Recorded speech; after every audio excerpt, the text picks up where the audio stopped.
Thundermaw Hellkite, basically. So Reckless Wave up into Thundermaw. Yeah. You got Hellrider there, probably? Yeah, for sure. Because the burn spells aren't even that good, so it's like not a huge opportunity cost to be cutting them. How about Falcon Wrath? You want to go black or no? Nah. I love Falcon Wrath. Zealous Conscripts, your Thrag Tusk beat you to death with your own Jones. So we got our next match on camera here. We have Calvin Hart playing Navigator. Yeah. Naya Navigator. Which is Naya with Deadeye Navigator, I'm assuming. I mean, there's no way Daniel Hoffman's playing Naya anything. Like, that looks like a clear mislabel to me. I believe he's playing. It looks like he's playing Bant with red for Wolf Run, maybe some sideboard cards. So like 4-color. What's he got? Red, white. It's Bant with. Where's the red? He has a Wolf Run. Maybe that's it. This is like Bant. Yeah. And then Calvin Hart's got. So have you seen Deadeye Navigator go off? I've never seen it. He doesn't have Zealous Conscripts as far as I can see. So you can do like other versions I've seen have seen a deck steal all the opponent's permanents. Sure, tons of stuff. So you have and a turn Azorius Charm here for Daniel. So Calvin's got only 3 Thraggies, 1 Armada Worm, 3 Deadeye Navigators, 3 Acidic Slimes, 4 Restos, 3 Centaur Healers, 4 Avacyn's Pilgrim. He's got Cloud Shifts. Cloud Shift, Cyclonic Rift, Unsummon, Farseek. I think that his deck is not set up to fight the fight that Daniel is probably going to be bringing to him. Yeah. A lot of like 187 life gain, primary defense by blocking. Right. No real threat suppression. Getting some like 2-1s with Cloud Shift maybe, but against a serious control deck with like ability to dissipate your Thrag Tusk, let's say, we're not on the right vector. Yeah, although Daniel looks like he's stalling lands to start a Sphinx's Revelation at the end of his turn right there. Calvin's going to land a Thrag Tusk. Calvin's also got to step up his basic land game. I mean, this is just too bad. There's like a Tempest basic, a Revised basic, like an M12 Forest. I mean, this is just... I mean, mismatched forests are unacceptable. This is just... That's Operations 101. Really calling into question the quality of the whole production here. All right, Daniel, no land, but he has a Lantern. He did not tap the Lantern for, say, an Yeah. Elixir of Immortality, which, again, we have another player with main deck Elixir of Immortality, which I know is needling you. Yeah, I mean... He just throws the Augur in front at 20 life. I mean, it might mean that he's getting ready to Supreme Verdict soon. Fair enough. Like, assuming that Calvin's going to be playing more creatures. Restoration Angel for Thrag Tusk. It's a combo. Those 2 cards play very well with one another. Main phase? Yeah, always tapped out, I guess. Fair enough. I think that I'd be worried about doing this play if I was Calvin, just because I think Daniel's block last turn implied. Supreme. Yeah. And I think you're right, sir. And there. Is that a Supreme Verdict? I can't. Yeah, it's like, I think that's like the Buy a Box promo version or something. Fair enough. I like Calvin Hart's sleeves quite a bit, though, I have to say. Oh, the Han Solo? Yeah. It doesn't make up for this, the basic land atrocity that's going on. There's a Lorwyn Island, too. I mean, I assume he has to be doing it on purpose. This is like... No. Most people don't even think about that. All right. I once played a Legacy tournament, and you looked at my deck, and you're like, what kind of person are you? And you went into your long box and gave me like 10 Arabian Nights mountains. Just make sure I get these back. Another Thrag Tusk for Calvin. I know I freaked out at you at one event for having whiteboard pyroclasms too. Just unforgivable. I can imagine the situation. Yeah. I mean, I own original pyroclasms from Ice Age, so it sounds believable to me. You've got a hair trigger. What do you got here? All right, there's Cameo. Tap down to 5, right? Yep. Yep. I assume we're gonna try to set up some sort of preserve our life total and then gas up a little bit. What do you think about like the blue-white deck that's just like Sphinx's Revelation, everything? No green, obviously, but maybe Azorius Keyrune to make up for it. You could still Keyrune like to 5s for Tameo, Yeah. something like that. I think that deck probably has some play.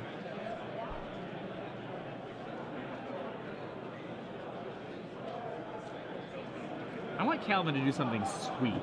But if you're gonna play like a navigator deck, like I want to see some navigating. Yeah, like some excitement. The other thing is like, what's this 3 Thrag Tusks in your navigator deck? Like, isn't that like what you want to be doing? Like, navigating your way to Thrag Tusk soul bonding? Sure, it's not a bad place to start. So it looks like Calvin just Farseeked over there for a Temple Garden. Han Solo, pointing at my name. He has a Detention Sphere here. I assume he's debating between Detention Spearing the... I think he's attacking Daniel. We're probably just going to Detention Sphere the Cameo, I would imagine. I support that effort. Seems about right. Can we flip that Detention Sphere so it doesn't look like Daniel is the one controlling it? Are you offended by that? Just harder to... I mean, Daniel's deck could easily have a Detention Sphere in it. In fact, I think he plays Detention Sphere. He does. So it's a little bit confusing. So he's going to tap Terminus.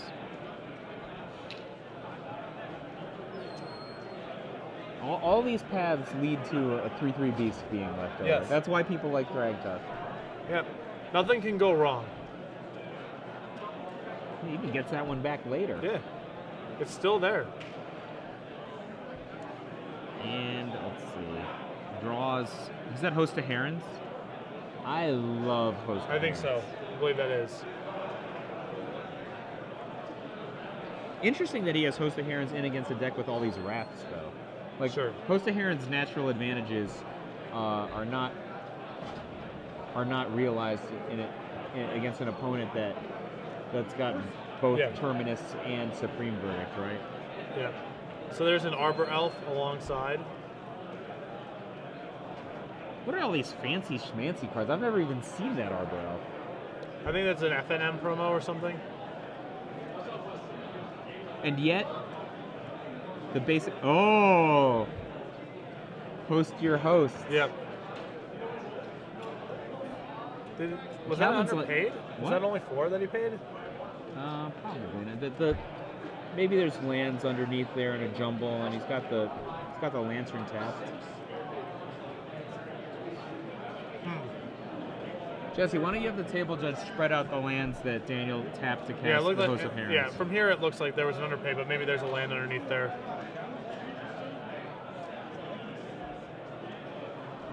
I assume he's got his Dissipates in against Calvin's deck, right? Yeah, would make sense. Really want 3 up. Oh. All right. Oh. Okay. Patrick Deadeye Sullivan. Yeah. Just a sniper. Very well done. So Calvin just sent in with his team to knock Daniel down to 11. Green-white land up. What's he thinking about here? I assume we're going to be revelating, or trying to stick a revelation. I think Calvin might have a Dispel. That would be sweet, right?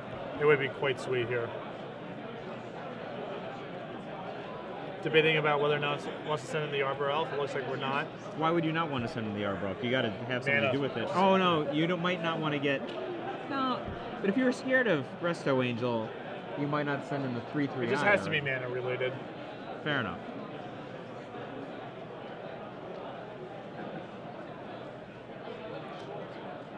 And Revelation. Dispel, come on, Dispel. Evaluation? No. All right.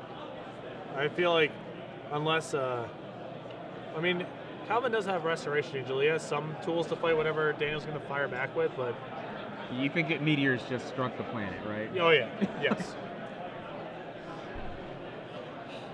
Something's getting tapped over here. We're gonna stick our Restoration Angel, I guess, while Daniel's tapped out. But this is a little risky because You're walking into more wraths. Yeah.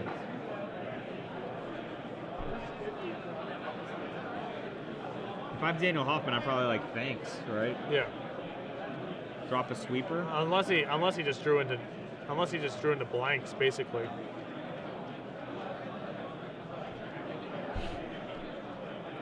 If you drew another Sphinx's Revelation, you just cast it on upkeep. I think I would. Like, you might draw a Dispel, right? Looks like he's got a Silk Flash Spider ready to go. That's a card. It's very good here. I think we're going to start off with Rag Tusk. Give ourselves a little more breathing room. That's a respectable move. He's got, what, 4 left? So he could go his own Restoration Angel combo off of that. Set up some chaos. Yeah, it's pretty easy for him to take over the game once he's gotten that set up. I like your analogy to Cruel Ultimatum of Sphinx's Revelation. I never really thought about it that way, and it feels kind of ultimatum-ish. Yeah. I can't take credit. That goes to an unnamed member of the research and development department at Wizards. But yes, that is the comparison. They just passed the best token from. Yep. Calvin just shipped him the best token.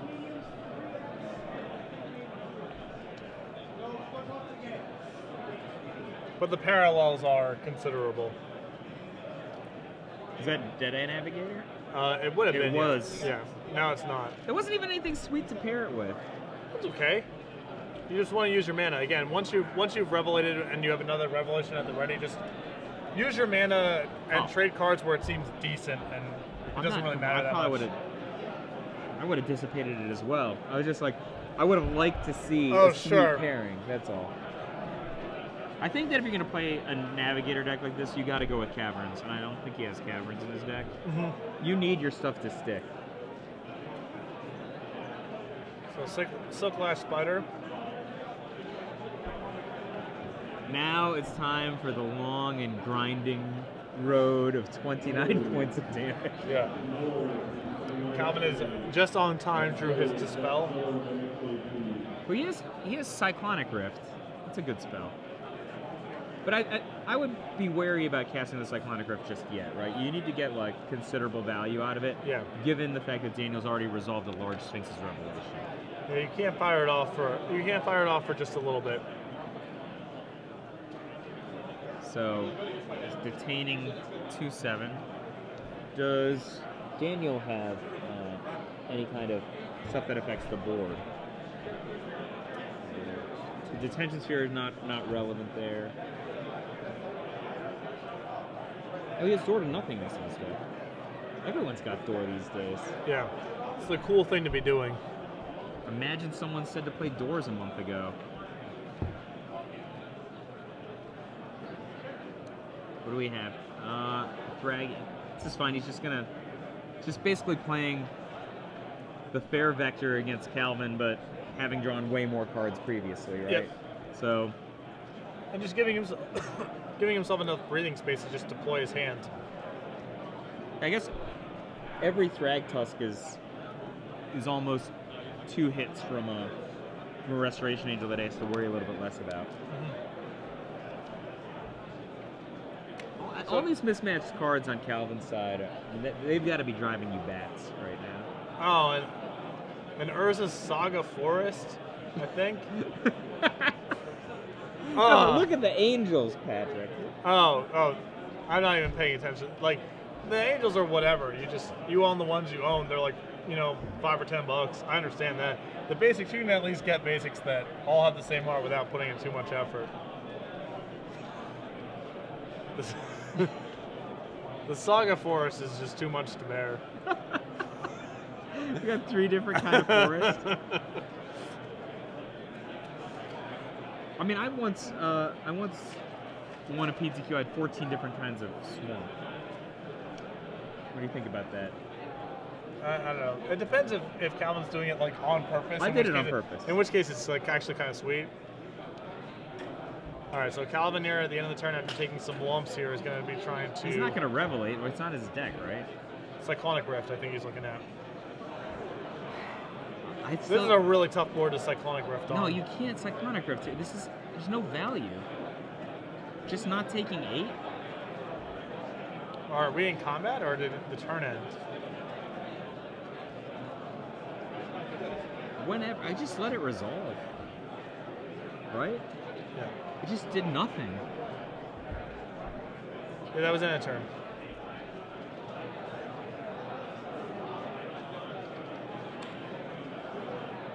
What do you think? He can't really race through, right? Unless, can he deal? He has 7, right? But he can just block the Arbor Elf. He's going to replay Thragtusk. Yeah. I mean, actually, his best case scenario is a replay Thragtusk. He might just get Sphinx's Revelation first. Well, he has a spell to fight over that. Yep.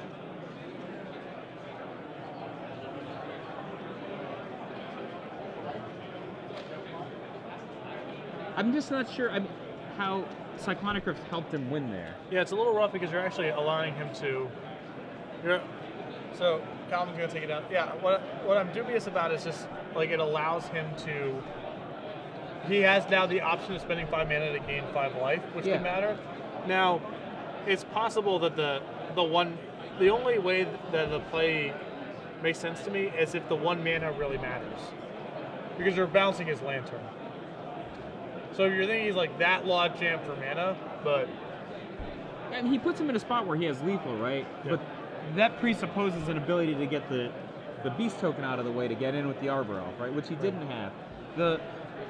Obviously he won. That's not the question. It's the question of like how did Cyclonic Rift help I actually think you might have been better off just non-overloading the Rift on the Lantern. That play's actually fine because you're not doing anything with it, and the mana might matter. And you don't give him the option, because all he did is basically shift the position of the Thragtusk and shift which beast is still in play and actually untap a beast. Yeah.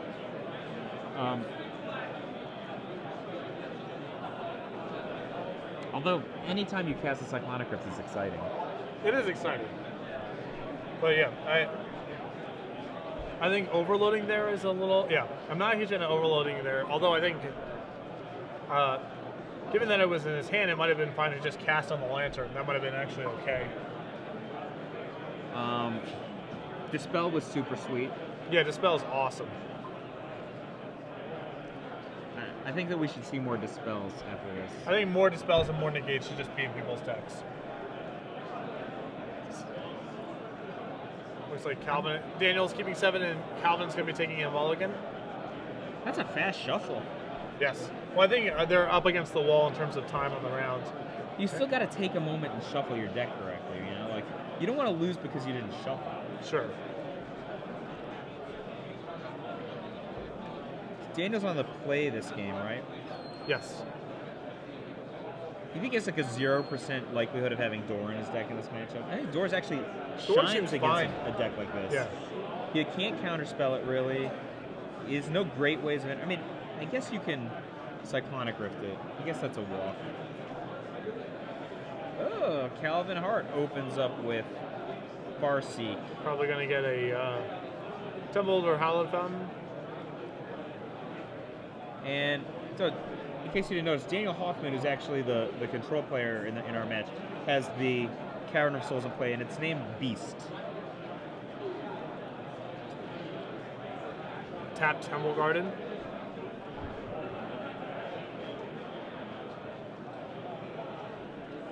Do you ever pay extra for your Ravnica duels when you have nothing to do? Do you do that to bluff very often? Every once in a while. Certainly not in Daniel Hoffman's spot. Although, I'm a little surprised that he wouldn't want to just play it on tap to be able to cycle his thing twice and like out of the graveyard and just use his mana a bit more efficiently. I think you might have been worried about overdraw. Well, it's the same over. Oh yeah. No, it's well, not. Hand to graveyard is different from graveyard to hand. But he's on the play. He doesn't overdraw. Fair enough.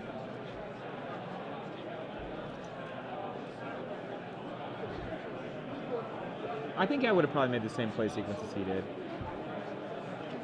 Draggy. can be hit with a dissipate.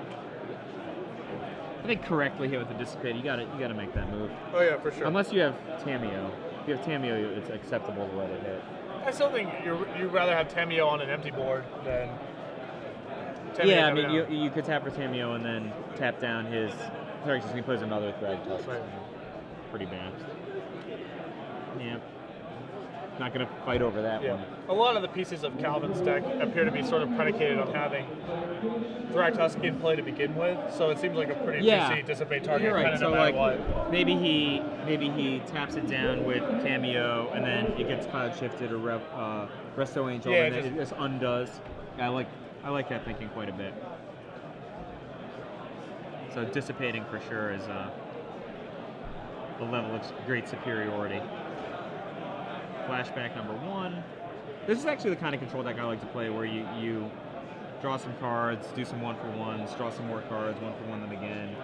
I like doing progressive stuff way more than doing like 1 or 2 really big things. Sure. And that's what's really nice about Sphinx's Revelation. It can be one or the other. Yeah. Yeah. It's like a split card. So the Thragtusk there, backed up by Cavern of Souls, resolved. Can't dispel that. No. An Arbor Elf. No, that's actually Avacyn's Pilgrim. Oh, right? sorry, Avacyn's Pilgrim, rather.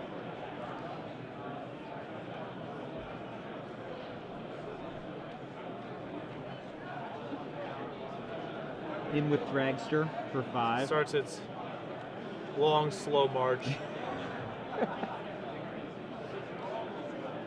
Calvin's got a grip full of stuff. A lot of land in play. He's got some cyclonic riffs. He has a lot of riffs. Is that Navigator? Yeah. And we're going to be dissipating that one too. I think that's correct, but it just makes me sad. Daniel is being the enemy of fun over here. Yeah, like, there's no debate about this. I want to see some blinking acidic slimes and Right. Just let a man breathe, you know? We want to see it. I mean, nobody wants to see just like Thragtusks and Sphinx's Revelations winning every single game. Yeah, we get it. We know they're good. We get it. We know. All right. Wait, So there's a lantern. did Thragtusk Sphinx's did some iteration of Sphinx's Revelation win every matchup we've seen so far today? I think so. But it's been pretty mirror-ish in some places, so it's not entirely fair. Green-White was our only real dissenter, and it lost. Yeah. Another Pilgrim, and the Pilgrim in for 1. Comment looks like it's looking at a hand of 2 Cyclonic Riffs. Not as awesome against the Thragtusk, Lantern, and lands. It's been better than this. I mean, to be fair, it's spectacular against Detention Sphere, Planeswalker Control. Like, there's nothing better than like against like a bunch of Lingering Souls tokens and Planeswalkers in play than a Cyclonic. I love it. Absolutely. But it's possible Calvin's just got whatever routine that he has in his head about how to play against Sphinx's Revelation decks, and regardless of which style. So, Detention Sphere entered play, tried to target a Pilgrim, but Calvin unsummoned in response. Thragtusk giving him some more medicine. I mean, is that worth it on something there? Alright. You gotta cast it. You gotta cast it at some point, I guess. It's another chump blocker, right? Which is another turn. But he in could have theory. just rifted the Detention Sphere mid-combat at some future date. Sure. I think since your unsummoned isn't very good, and chump blocker basically is a turn, it's okay.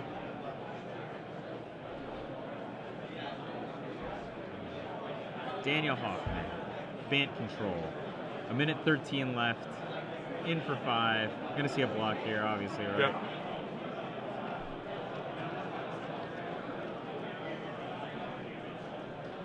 What's the problem that Calvin has? He can't initiate any kind of game plan that matters, right? Yeah. He can't get any traction. It's very easy. Also, like, his cards are very predicated on A plus B plus C, and Daniel's are just, my card works, my card works, my card works. And unless you have something overwhelming going on Calvin's side, which he doesn't, that's not, generally speaking, a good recipe. All right, so we're going to... It's good. Detention Sphere, the 2 Drag Tusks. But we don't even have enough mana to overload our rift, so we have to chump block again. No.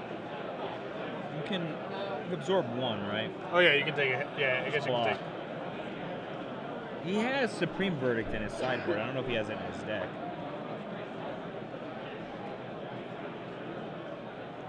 I don't like spending 2 cards here. I think I would just block 1. Like that, Absence Spell's not doing anything.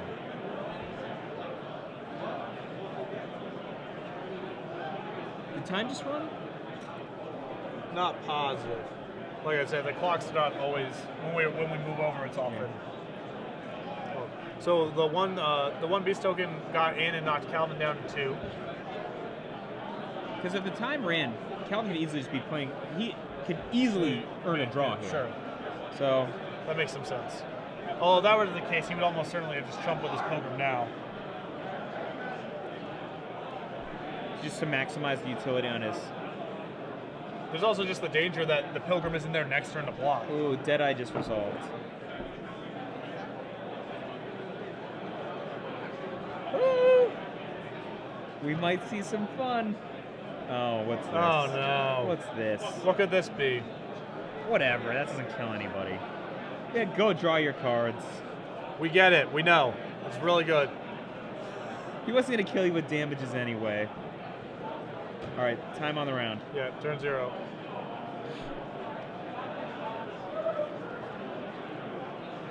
It looks like Calvin Hart might have outsmarted the Sphinx's Revelation. Like, Daniel needs 2 things. Actually, attacking with the Avacyn's Pilgrim is atrocious. If time's on the round, right? It's not going to beat him with damage. Yeah. He just needs every possible percentage point of not death. Yes. Like, the worst case scenario is if Daniel has a way to actually deal with the Deadeye. And then... Yeah, and then he can get him. Just having 1 more guy would have been an elongation of his game where he's at 2 and his opponent can deal 3. Or Daniel maybe just drew in a door, which would be fun. That'd be pro fun, IMO. Well, he doesn't have a refuge, right? I mean, you could just cast it. Yeah, he would just have to cast it right now. So, yeah, I don't understand this attacking. Things can only go wrong.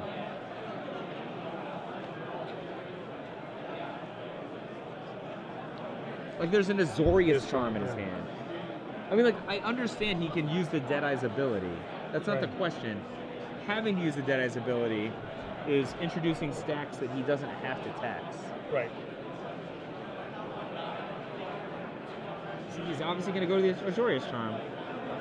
I mean, fine, Calvin has lots of mana. But if your plan is to fight for the draw, that it's not furthering the plan at all.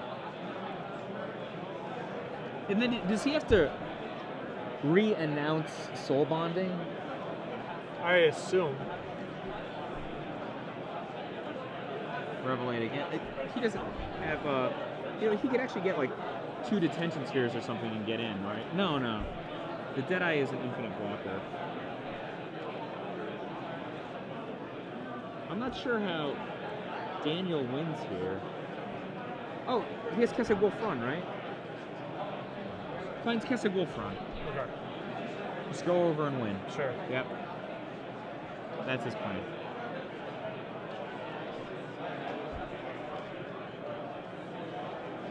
And doesn't look like he's slammed Kesed Wolfrun. Oh, he has a door?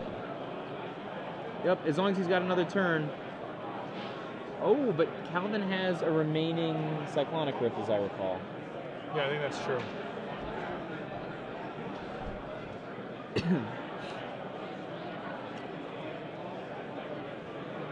Moving to discard step.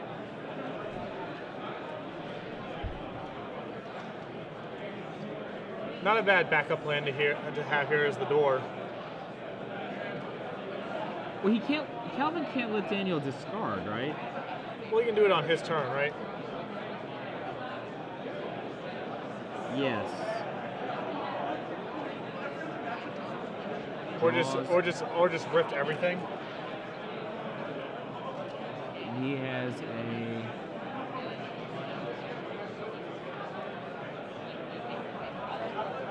Attack with both. Or you just like rift the lantern. It's like supreme dick move. Rift the lantern. Is he not? He doesn't have one.